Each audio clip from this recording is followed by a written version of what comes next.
Hi, Leo. It is not my dog, but it looks like my dog from childhood, who was the hugest, nicest monster who ever lived. But he was a monster. He wasn't a psychopath like my uncle's dog. He was a good one. Actually, I think my uncle's dog was half bear, so that might not have been his dog nature. Right, we are going to do a catch-up and one chapter, not two, because I have D&D today. Why do I look so white today? I've seen a ghost. Hey! I'm trying to figure out why I'm pale, whether it's lighting or I should go on WebMD and scare myself. I won't. I don't have time. So, recap. Last time on Villette, it began to get a little bit gay. Not as gay as I promised you, but a little bit. Lucy sets off to the continent. She doesn't really know why, she just wants to. And when she's on the little boat going across the channel, she meets Ginevra Fanshawe, who is a fancy young lady who talks all the time, and she's a Stacy. You know, if you were an 1830s incel. Oh no, they're gonna meet again. They will meet again, don't worry. It won't be as gay as you want it to be, because how could it? Unless I put some fan fiction in. But you've read my read my erotic lesbian micro novel on Twitter, so you know that I'm really good at writing that kind of thing, especially when I don't know what goes on. Oh yeah, is this a lip gloss or a lipstick? Uh-oh.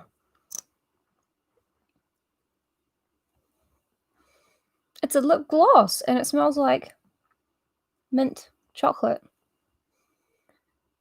We're finding things out together on the stream. It's quite nice. Yeah, I should bump my my erotic micro novel. It ended on a cliffhanger, and I never actually... Well, not a cliffhanger. It ended with a lot of questions that I never actually addressed you guys at all. But yeah. So Lucy meets Ginevra Fanshawe, and she's like, this bitch. She's such a vapid bitch. Like, Lucy goes full internet guy on Ginevra Fanshawe. And then she's like, but I mean, I don't really know why, but I just happened to follow her to her school and try and get a teaching job there. It's not about her. She's just a dummy. It's not about her, though. Because it's not even about her. And she goes on like this for a little while. There's going to be too much French in this. But that's okay. So she goes to the house in Villette, which is the little school. The school run by Madame Beck. And she meets Madame Beck. She's like, can I please be an English teacher? And Madame Beck's like, I don't know, can you? And Madame Beck, is he her brother? Monsieur Paul. Anyway, he comes in smoking a cigar like Groucho Marx. And he's like, does that bitch speak French? And she's like, no. She can't understand what we're saying. And he's like, oh, okay, well, you should probably hire her. I don't really care. And leaves. And Lucy's like, please may I stay the night and start in the morning? I have nowhere to go. So this is probably the happiest, one of the happier moments in her deeply tragic life. And in other news, it's only 5 days till my birthday. And Danny, if John's there, tell him that I've got him a tiny gift.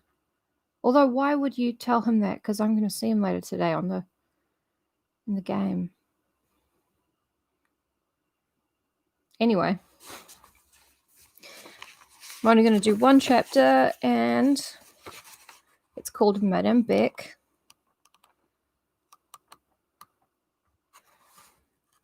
And it's not too long, actually. We should be able to get through it, but we've got to get started. So, anyone joining up late, sorry. Hi, John. Hello, Holly.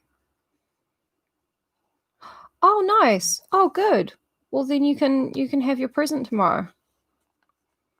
It's just something little and stupid.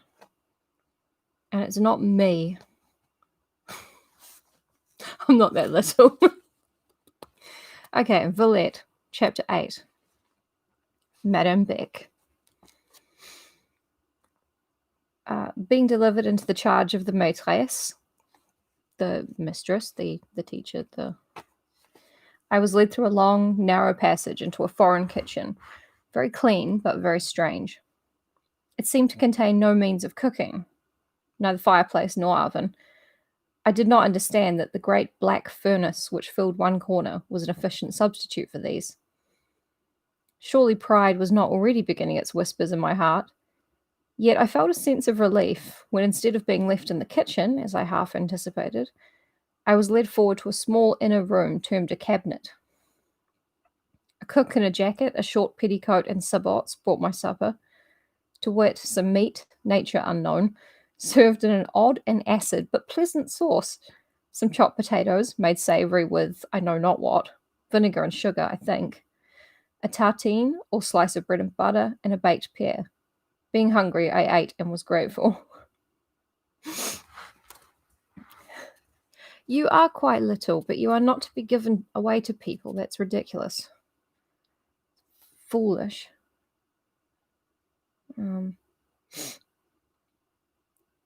Sabots are a kind of wooden shoe.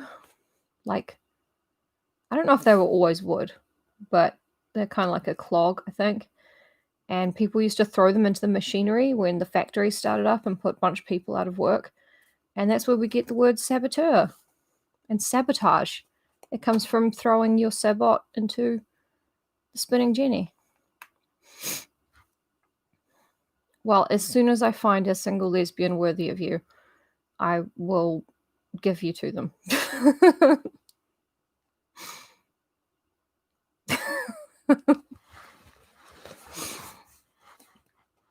Yes.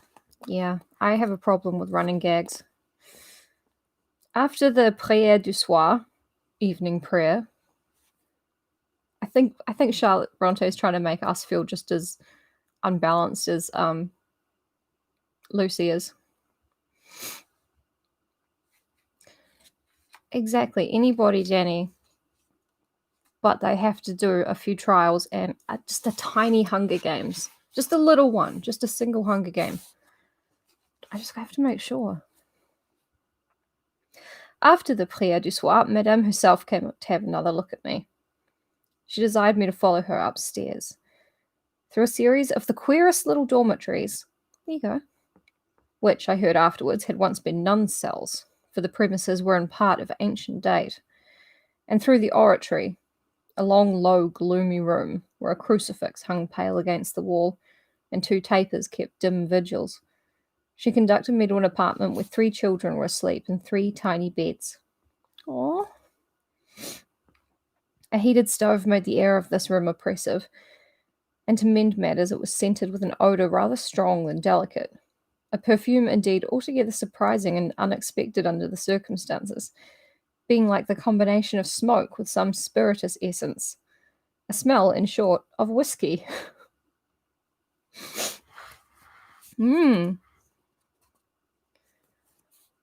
Oh yeah, there are footnotes in case I blank on something, but I haven't yet.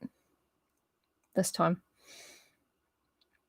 Beside a table on which flared the remnant of a candle, guttering to waste in the socket, a coarse woman, heterogeneously clad in a broad-striped, showy silk dress and a stuff apron, sat in a chair fast asleep. To complete the picture and leave no doubt as to the state of matters, a bottle and an empty glass stood at the sleeping beauty's elbow.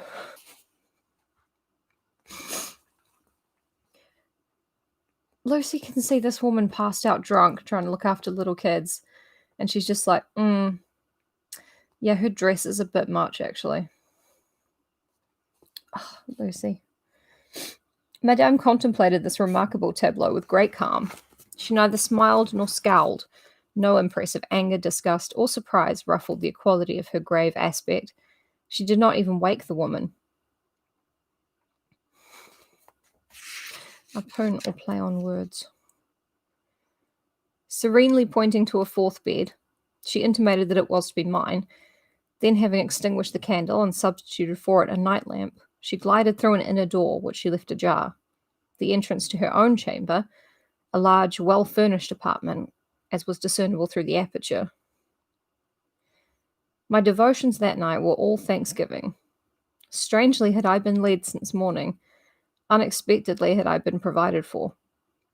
Scarcely could I believe that not 48 hours had elapsed since I left London, under no other guardianship than that which protects the passenger bird, with no prospect but the dubious cloud tracery of hope. I was a light sleeper. In the dead of night, I suddenly awoke.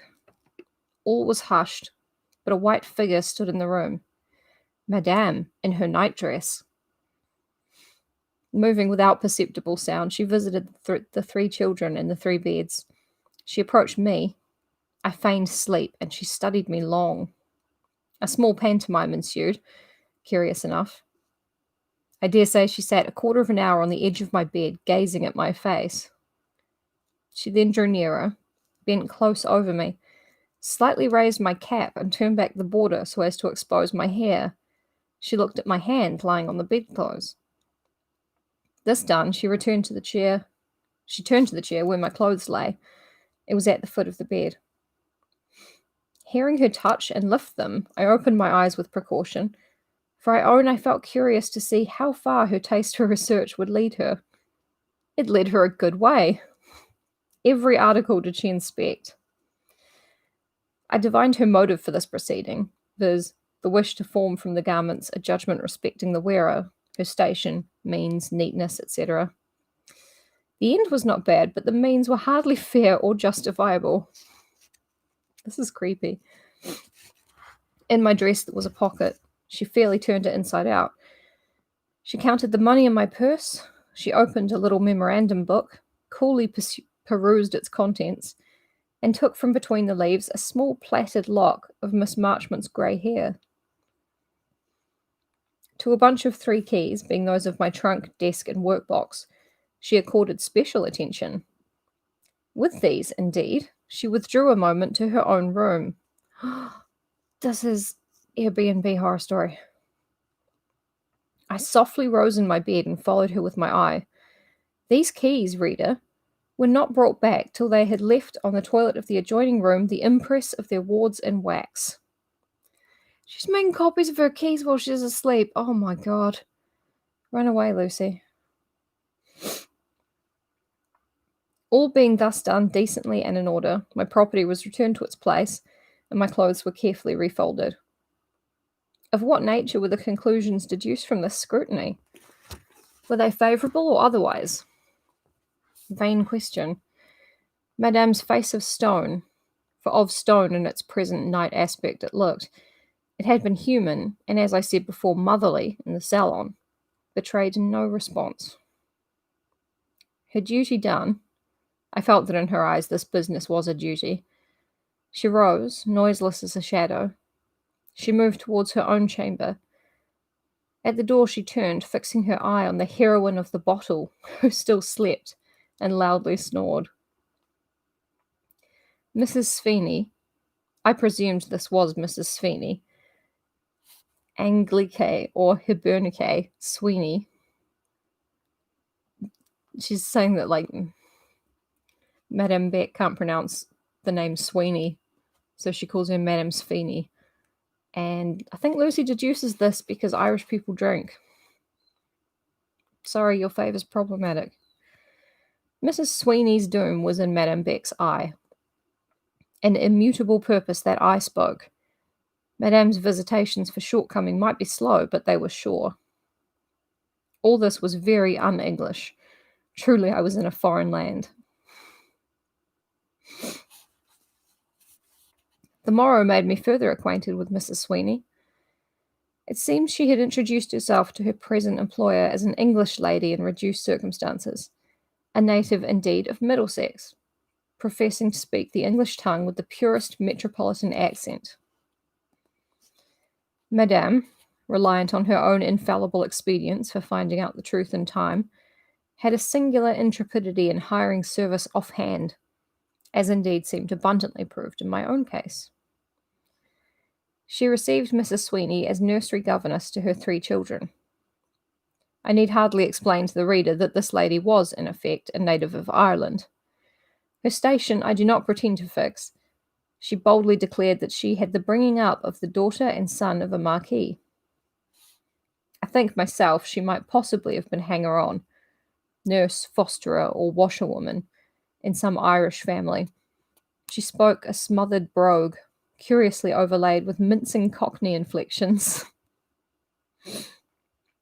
By some means or other she had acquired, and now held in possession, a wardrobe of rather suspicious splendour, gowns of stiff and costly silk, fitting her indifferently, and apparently made for other proportions than those they now adorned, caps with real lace borders, and the chief item in the inventory, the spell by which she struck a certain awe through the household, quelling the otherwise scornfully disposed teachers and servants, and, so long as her broad shoulders wore the folds of that majestic drapery, even influencing Madame herself, a real Indian shawl.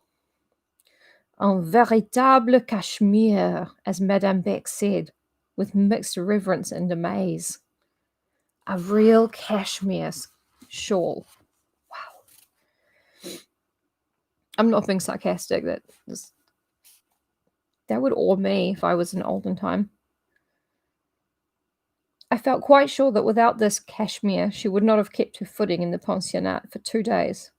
By virtue of it, and it only, she maintained the same a month. But then when Mrs. Sweeney knew I was come to fill her shoes, then it was that she declared herself. Then did she rise on Madame Beck in her full power, then come down on me with her concentrated weight. Madame bore this revelation and visitation so well, so stoically, that I, for very shame, could not support it otherwise than with composure. For one little moment, Madame Beck absented herself from the room. 10 minutes after, an agent of the police stood in the midst of us. Mrs. Sweeney and her effects were removed. Madame's brow had not been ruffled during the scene. Her lips had not dropped one sharply accented word. I just want to take a moment here to admire Lucy's bravery. She's here to, be an English teacher at a place where she does not know the other language. And she's still being bitchy about another woman. This brisk little affair of the dismissal was all settled before breakfast. Order to march given, policeman called, mutineer expelled, chambre d'enfant fumigated and cleansed, the kids' room, windows thrown open, and every trace of the accomplished Mrs. Sweeney, even to the fine essence and spiritual fragrance which gave token so subtle and so fatal of the head and front of her offending, was annihilated from the Rue Fossette. All this, I say, was done between the moment of Madame Beck's issuing like Aurora from her chamber and that in which she coolly sat down to pour out her first cup of coffee. Wow, Madame Beck, Khaleesi. I just think it's really funny to call women Khaleesi. You have to let me get it out of my system. About noon, I was summoned to dress Madame. That's civilized. It appeared my place was to be a hybrid between gouvernante and lady's maid. Like a governess. Nurse kind of thing. Till noon, she haunted the house in her wrapping gown, shawl, and soundless slippers. How would the lady chief of an English school approve this custom? I think it's very, very civilized. The dressing of her hair puzzled me. She had plenty of it, auburn, unmixed with grey, though she was 40 years old. 40! I've been thinking of Madame Beck as like in her 60s. Oh my lord. Seeing my embarrassment, she said, "You have not been a femme de chambre in your own country." A chambermaid, lady's maid, sorry. And taking the brush from my hand and setting me aside, not ungently or disrespectfully, she arranged it herself. In performing other offices of the toilet, she half directed, half aided me, without the least display of temper or impatience. N.B., that was the first and last time I was required to dress her. Henceforth, on Rosine the portress devolved that duty. And we all know that N.B. stands for nota bene, we all know that. When attired, Madame Beck appeared a personage of a figure rather short and stout, yet still graceful in its own peculiar way. That is, with the grace resulting from proportion of parts. Her complexion was fresh and sanguine, not too rubicund. Her eye blue and serene. Her dark silk dress fitted her as a French seamstress alone can make a dress fit. She looked well, though a little bourgeoise. As bourgeoise indeed she was. Lucy! I know not what of harmony pervaded her whole person, and yet her face offered contrast too. Its features were by no means such as are usually seen in conjunction with a complexion of such blended freshness and repose. Their outline was stern, her forehead was high but narrow. It expressed capacity and some benevolence, but no expanse. Nor did her peaceful yet watchful eye ever know the fire which is kindled in the heart, or the softness which flows thence. Her mouth was hard. It could be a little grim. Her lips were thin. For sensibility and genius, with all their tenderness and temerity, I felt somehow that Madame would be the right sort of Minos in petticoats. Does she put her emotions in a labyrinth inside her? I don't care enough to find out. In the long run, I found she was something else in petticoats too. Her name was Modeste Maria Beck, née Kint. It ought to have been Ignatia. She was a charitable woman and did a great deal of good. There never was a mistress whose rule was milder. I was told that she never once remonstrated with the intolerable woman, Mrs. Sweeney, despite her tipsiness, disorder, and general neglect. Yet Mrs. Sweeney had to go the moment her departure became convenient. I was told, too, that neither masters nor teachers were found fault with in that establishment. Yet both masters and teachers were often changed. They vanished, and others filled their places. None could well explain how. Madame Beck's a serial killer. The establishment was both a pensionnat and an externat. The externe, or day pupils, exceeded 100 in number. The boarders were about a score. Madame must have possessed high administrative powers. She ruled all these, together with 4 teachers, 8 masters, 6 servants, and 3 children, managing at the same time to perfection the pupils' parents and friends, and that without apparent effort, without bustle, fatigue, fever, or any symptom of undue excitement. Occupied she always was, busy rarely. It's true, there's a very big difference between being occupied and being busy.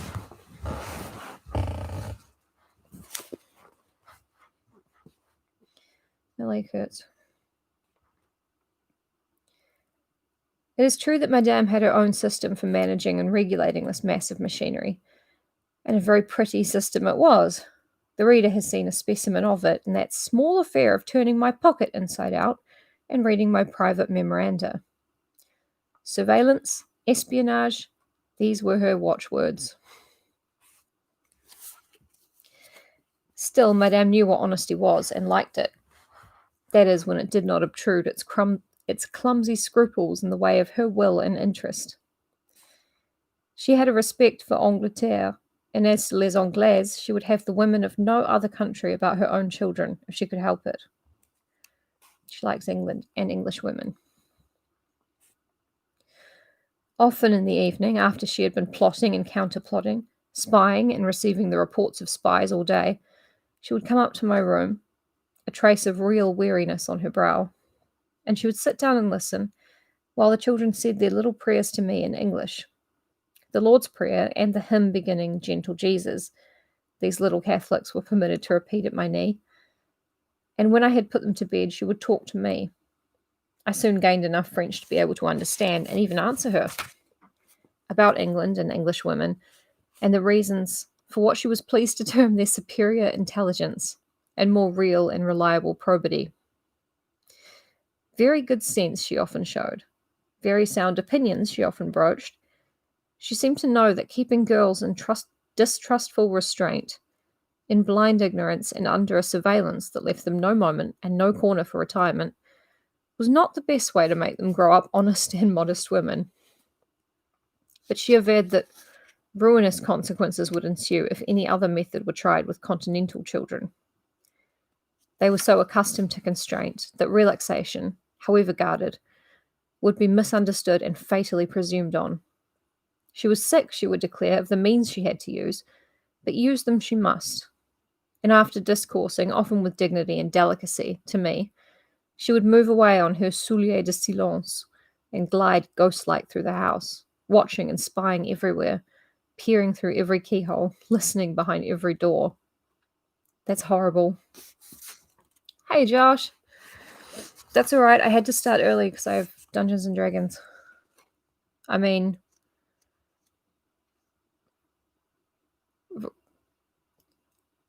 riding a horse on the top of a train. I couldn't think of anything cool. I'm sorry. After all, Madame's system was not bad. Let me do her justice. Nothing could be better than all her arrangements for the physical well-being of her scholars. No minds were overtasked. The lessons were well distributed and made incomparably easy to the learner. There was a liberty of amusement and a provision for exercise which kept the girls healthy. The food was abundant and good. Neither pale nor puny faces were anywhere to be seen in the Rue Fossette. She never grudged a holiday. She allowed plenty of time for sleeping, dressing, washing, eating. Her method in all these matters was easy, liberal, salutary, and rational. Many an austere English schoolmistress would do vastly well to imitate it, and I believe many would be glad to do so, if exacting English parents would let them. Josh, Lucy is like a governess thing in Villette in the school that Madame Beck runs. And Madame Beck sneaked up on her in bed and looked at her clothes and her memorandum book and made copies of all her keys. Not in a mean way, just keeping the school safe. Lucy was pretty horrified. As Madame Beck ruled by espionage, she of course had her staff of spies. She perfectly knew the quality of the tools she used, and while she would not scruple to handle the dirtiest for a dirty occasion, flinging this sort from her like refuse rind after the orange has been duly squeezed, I have known her fastidious in seeking pure metal for clean uses, and when once a bloodless and rustless instrument was found, she was careful of the prize, keeping it in silk and cotton wool. She is so shady. She's just running the spy network, but she's only spying on her own house. Yet woe be to that man or woman who relied on her 1 inch beyond the point where it was her interest to be trustworthy. Interest was the master key of Madame's nature, the mainspring of her motives, the alpha and omega of her life. I have seen her feelings appealed to, and I have smiled in half pity, half scorn at the appellants. None ever gained her ear through that channel, or swayed her purpose by that means. On the contrary, to attempt to touch her heart was the surest way to rouse her antipathy and to make of her a secret foe. It proved to her that she had no heart to be touched. It reminded her where she was impotent and dead. Never was the distinction between charity and mercy better exemplified than in her. While devoid of sympathy, she had a sufficiency of rational benevolence.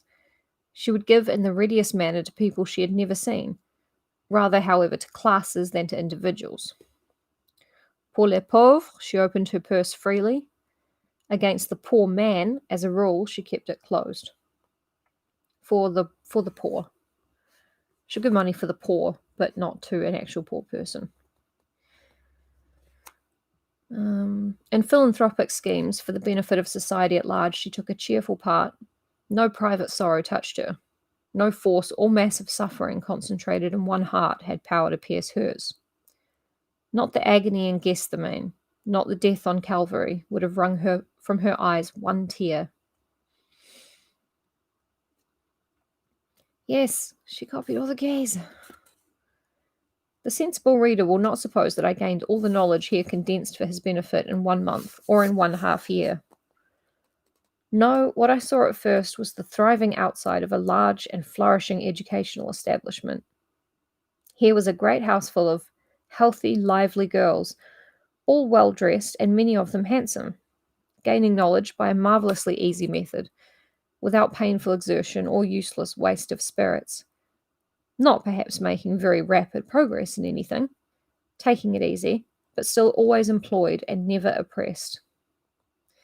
Here was a corps of teachers and masters more stringently tasked, as all the real hard labour was to be done by them in order to save the pupils, yet having their duties so arranged that they relieved each other in quick succession whenever the work was severe. Here, in short, was a foreign school, of which the life, movement, and variety made it a complete and most charming contrast to many English institutions of the same kind. There is a sense that it's just a school for girls. You don't really need to try too hard. Behind the house was a large garden, and in summer the pupils almost lived out of doors, amongst the rose bushes and the fruit trees. Under the vast and vine-draped berceau, Madame would take her seat on summer afternoons, and send for the classes in turns to sit round her and sew and read. Meantime, masters came and went, delivering short and lively lectures, rather than lessons, and the pupils made notes of their instructions, or did not make them, just as inclination prompted, secure that in case of neglect they could copy the notes of their companions. The more things change, the more they stay the same.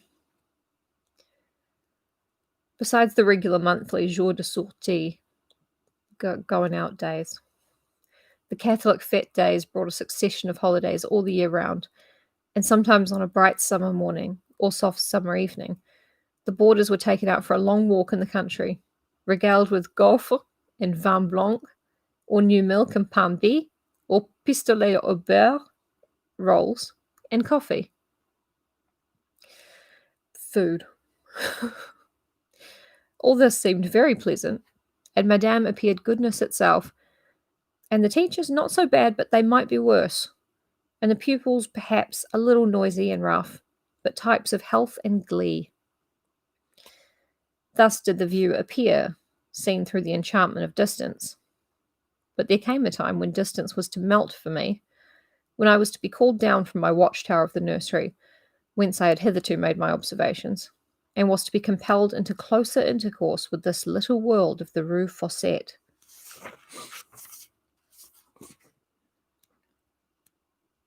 Don't worry, Danny, we'll make it. We'll be in time. I was one day sitting upstairs, as usual, hearing the children their English lessons, and at the same time turning a silk dress for Madame, when she came sauntering into the room with that absorbed air and brow of hard thought she sometimes wore, and which made her look so little genial. She's got resting bitch face. Dropping into a seat opposite mine, she remained some minutes silent. Désirée, the eldest girl, was reading to me some little essay of Mrs. Barbaul's, and I was making her translate currently from English to French as she proceeded, By way of ascertaining that she comprehended what she read, Madame listened. Presently, without preface or prelude, she said, almost in the tone of one making an accusation, "Miss, in England you are a governess." "No, madame," said I, smiling, "you are mistaken. Is this your first essay at teaching? This attempt with my children?" I'm not going to do the outrageous French accent for Madame Beck. Or will I? No. I assured her it was. Again she became silent, but looking up as I took a pin from the cushion, I found myself an object of study. She held me under her eye. She seemed turning me round in her thoughts, measuring my fitness for a purpose, weighing my value in a plan. Madame had ere this scrutinized all I had, and I believe she esteemed herself cognizant of much that I was. But from that day, for the space of about a fortnight, she tried me by new tests. She listened at the nursery door when I was shut in with the children. She followed me at a cautious distance when I walked out with them, stealing within earshot whenever the trees of park or boulevard afforded a sufficient screen. A strict preliminary process having thus been observed, she made a move forward. She's so creepy. One morning, coming on me abruptly and with the semblance of hurry, she said she found herself placed in a little dilemma. Mr. Wilson, the English master, had failed to come at his hour. She feared he was ill. The pupils were waiting in class. There was no one to give a lesson. Should I, for once, object to giving a short dictation exercise, just that the pupils might not have to say that they had missed their English lesson? "In class, madame?" I asked. "Yes, in class, in the second division." "Where there are 60 pupils," said I, for I knew the number, and with my usual base habit of cowardice, I shrunk into my sloth, like a snail into its shell, and alleged incapacity and impracticability as a pretext to escape action. If left to myself, I should infallibly have let this chance slip. Inadventurous, unstirred by impulses of practical ambition, I was capable of sitting 20 years teaching infants the hornbook, turning silk dresses, and making children's frocks. Not that true contentment dignified this infatuated resignation. My work had neither charm for my taste, nor hold on my interest, but it seemed to me a great thing to be without heavy anxiety, and relieved from intimate trial. The negation of severe suffering was the nearest approach to happiness I expected to know. Yeah, we get it. You're a millennial. We all feel it, Lucy. You're not special. Besides, I seem to hold two lives, the life of thought and that of reality. And provided the former was nourished with a sufficiency of the strange necromantic joys of fancy, the privileges of the latter might remain limited to daily bread, hourly work, and a roof of shelter. When she says necromantic here, she doesn't mean... She means magic. Not doing it with a dead body. I know it has got the word romantic in it. "Come," said Madame, as I stooped more busily than ever over the cutting out of a child's pinafore. "Leave that work." "But Fifine wants it, Madame." "Fifine must want it then, for I want you." Sorry, this is not the gay bit. It just sounds like it. And as Madame Beck really did want and was resolved to have me, as she had long been dissatisfied with the English master, with his shortcomings in punctuality and his careless method of tuition, as, too, she did not lack resolution and practical activity, whether I lacked them or not, she, without more ado, made me relinquish thimble and needle. My hand was taken into hers, and I was conducted downstairs. No, probably not. Well, maybe.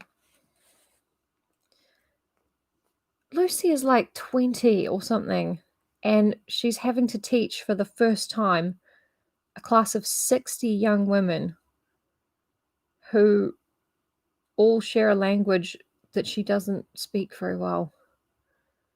Oh no.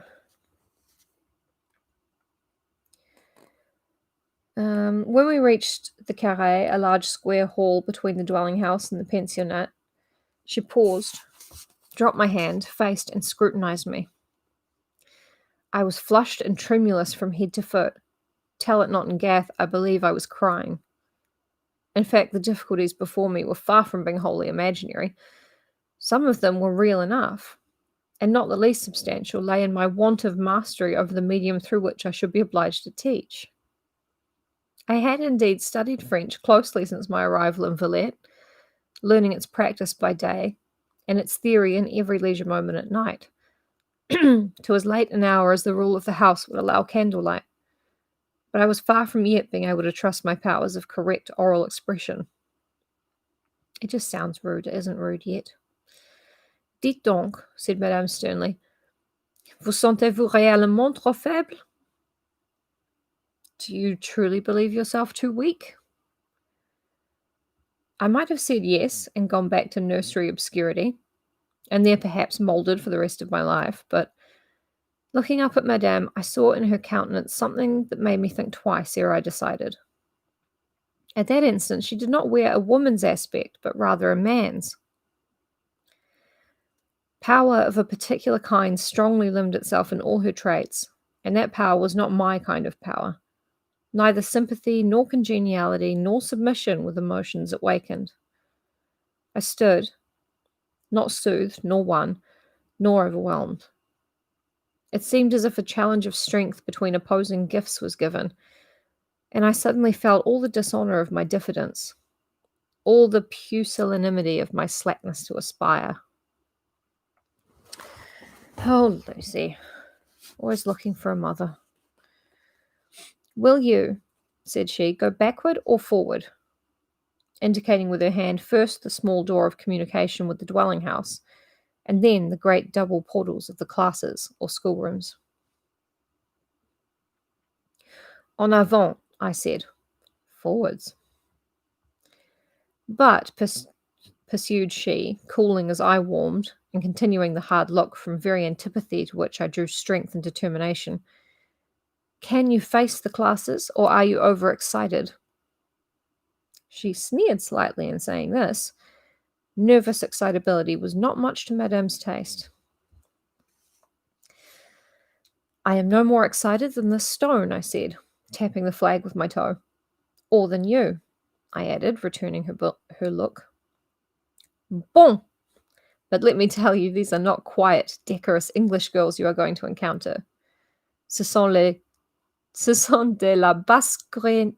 La basse-courienne. La basse-cour is the place where they live. La basse-courienne. Ronde, franche, brusque, et ton soit peu rebelle.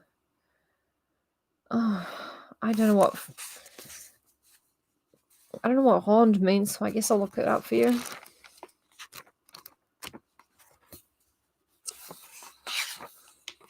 This feels like a defeat. Open, frank, blunt, and somewhat rebellious. Open. Huh. Ronde. Huh. I said, I know. I checked the footnotes. And I know, too, that though I have studied French hard since I came here, yet still I speak it with far too much hesitation, too little accuracy to be able to command their respect. I shall make blunders that will lay me open to the scorn of the most ignorant. Still, I mean to give the lesson. What is this, like a next top model challenge? Because it seems so cruel. They always throw over timid teachers, said she. I know that too, madame. I have heard how they rebelled against and persecuted Miss Turner, a poor friendless English teacher whom madame had employed and lightly discarded, and to whose piteous history I was no stranger. C'est vrai, said she coolly. Yeah, it's true. Miss Turner had no more command over them than a servant from the kitchen would have had. She was weak and wavering. She had neither tact nor intelligence, decision nor dignity. Miss Turner would not do for these girls at all. No one ever sees these teachers again after they leave. I made no reply, but advanced to the closed schoolroom door. You will not expect aid from me or from anyone, said Madame. That would at once set you down as incompetent for your office. I opened the door, let her pass with courtesy, and followed her. Yeah, it doesn't matter if you're right or wrong as long as you don't let these little bitches get above themselves, right? I did once go to a all-girls school, and we were mentally cruel.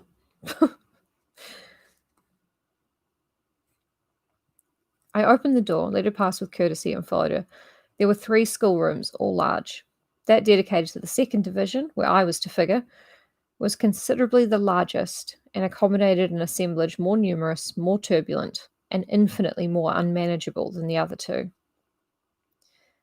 In after days, when I knew the ground better, I used to think sometimes, if such a comparison may be permitted, that the quiet, polished, tame First Division was to the robust, riotous, demonstrative Second Division what the English House of Lords is to the House of Commons. Pretty sure the House of Lords would be worse, wouldn't it? I don't know. We were teenage girls, so we had no concept of right and wrong and a strong urge for cruelty and unkindness. The first glance informed me that many of the pupils were more than girls, quite young women. I knew that some of them were of noble family, as nobility goes in La Basse-Cour, and I was well convinced that not one amongst them was ignorant of my position in Madame's household. She's like, some of them were noble, but how noble can you actually be in this piece of shit region? I love her. As I mounted the estrade, a low platform raised a step above the flooring, where stood the teacher's chair and desk.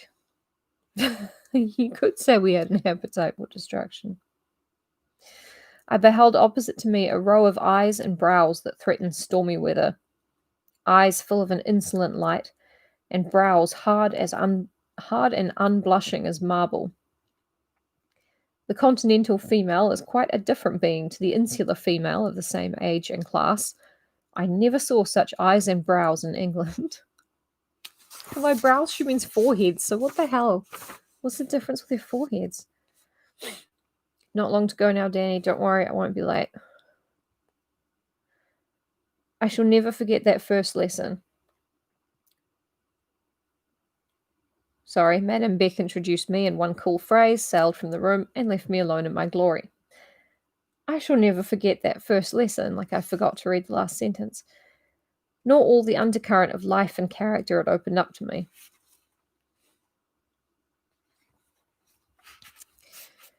Yeah.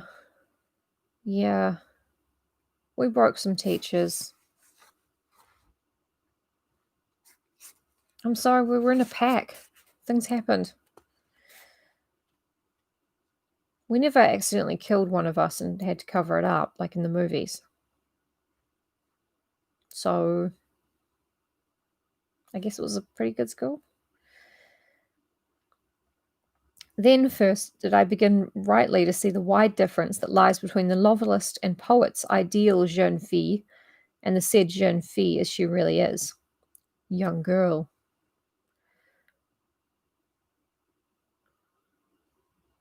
Was what a pun, Mr. Condon, because that his parents began the cruelty to him when they didn't change their name.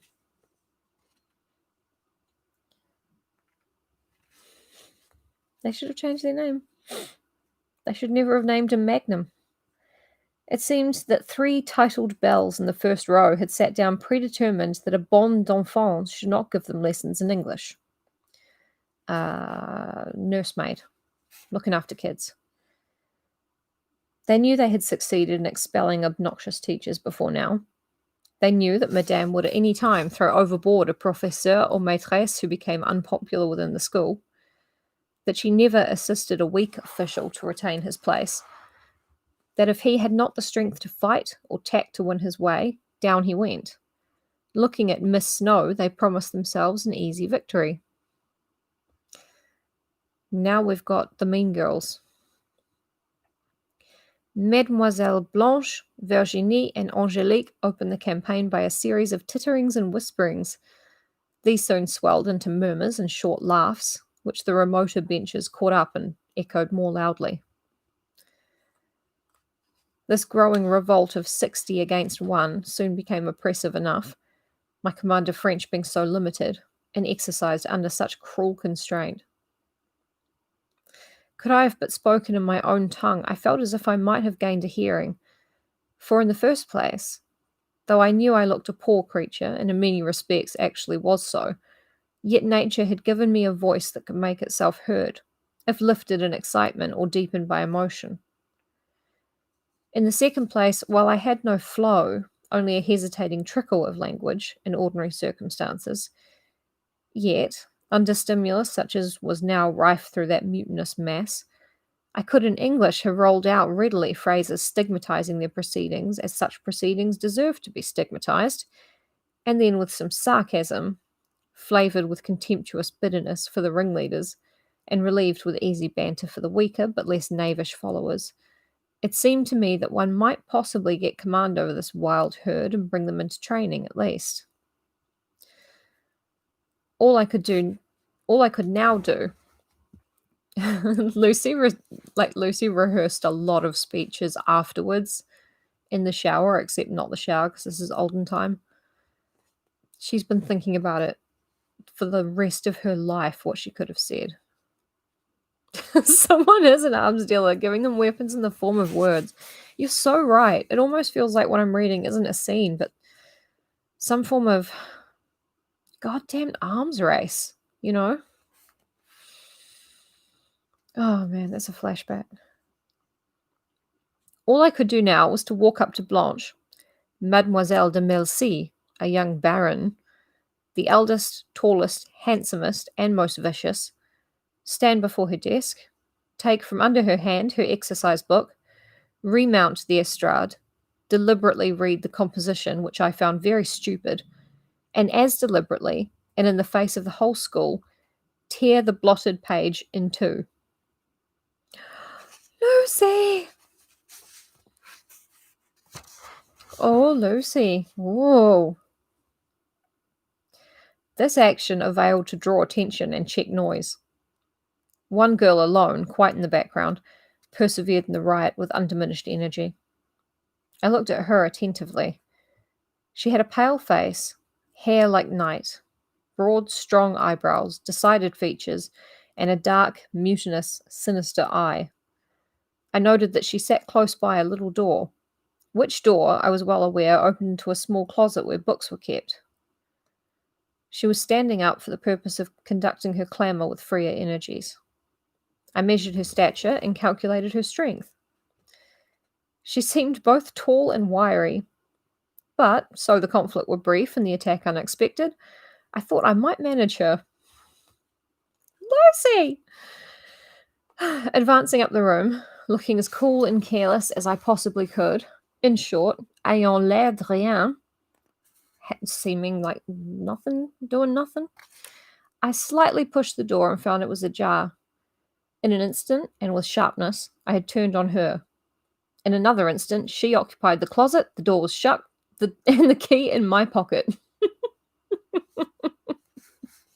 She just shoved a girl into a cupboard and locked it. It so happened that this girl, Dolores by name and a Catalonian by race, was the sort of character at once dreaded and hated by all her associates.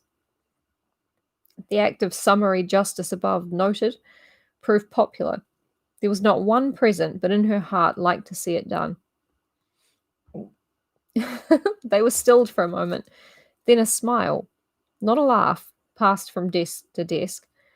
Then, when I had gravely and tranquilly returned to the estrade, courteously requested silence, and commenced a dictation as if nothing at all had happened.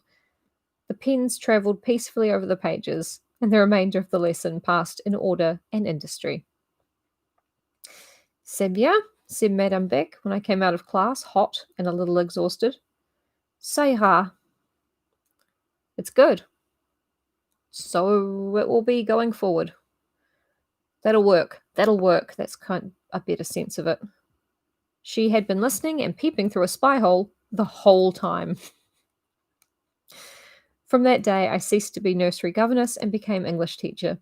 Madame raised my salary, but she got thrice the work out of me she had extracted from Mr. Wilson at half the expense.